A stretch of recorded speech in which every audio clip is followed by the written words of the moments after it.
You interact with them every single day. Your bank, your job, maybe even your government. But behind the scenes of every single one of them, there's this invisible shield, a hidden system that protects them from, well, chaos. Let's dive into what that shield is and how it's actually built.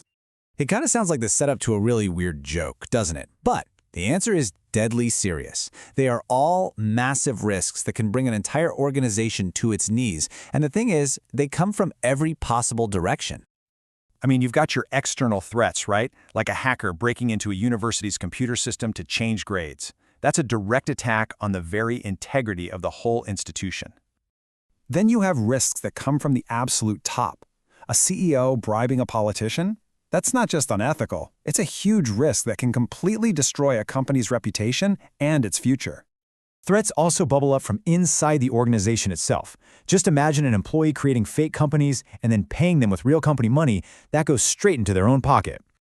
And finally, you've got these massive external forces that nobody can control. Stuff like a sudden spike in interest rates that makes all your carefully laid out plans totally unprofitable, pretty much overnight. So with all these different threats swirling around, how does any organization even survive? Well, they build a shield. And that shield is called internal control.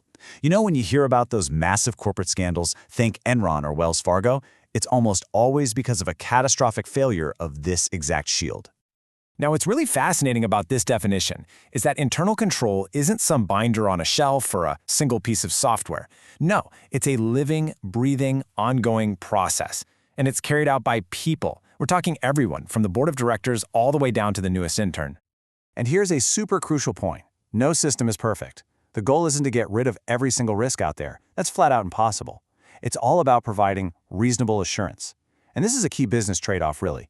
You have to balance the cost of building this perfect, impenetrable fortress against the real-world chances of an attack actually happening. All right, so you don't just build a shield like this randomly. There's a globally recognized blueprint that most organizations use, and it's known as the COSO framework. Let's take a look at how it all works. This is the COSO cube, and it's brilliant because it shows how everything is connected. So look at the front face. Those are the 5 key components we're about to talk about. Now look at the top. Those are the 3 main goals: operations, reporting, and compliance. And the side shows how this entire system applies across every single part of the organization. It's the master plan.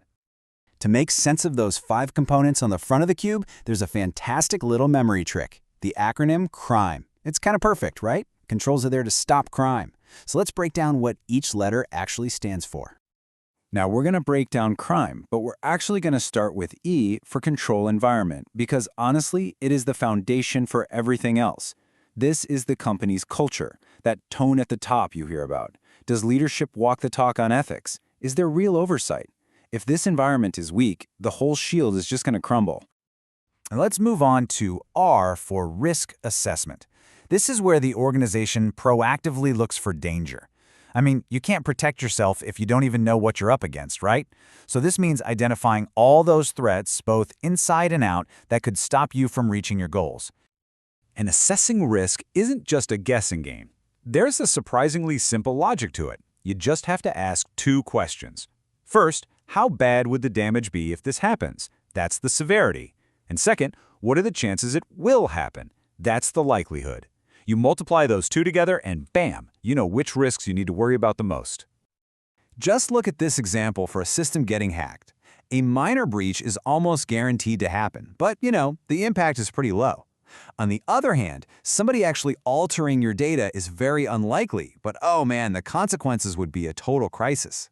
This simple math tells the company exactly where it needs to focus its defenses. Next up is C for control activities. These are the actual specific actions and procedures that get put in place to manage the risks you just identified. We're talking about things like requiring 2 signatures on a big check, or separating the person who approves payments from the person who actually makes them. These are the real boots on the ground. Then we have I for information and communication. Think of this as the nervous system of the shield. A great policy is totally useless if nobody knows it exists, right? This is all about making sure that crucial information about risks, about responsibilities, about changes flows to the right people at the right time. And finally, M for monitoring. Look, the world is always changing, and so are the risks. Monitoring is the process of constantly checking to make sure the shield is still working. It's about finding weaknesses and fixing them before they turn into a full-blown disaster. So that's the blueprint: control environment, risk assessment, all that good stuff. But a blueprint is pretty useless without builders, isn't it? And this leads to a really crucial point. Building the shield isn't just the job of one department. Everyone has a part to play.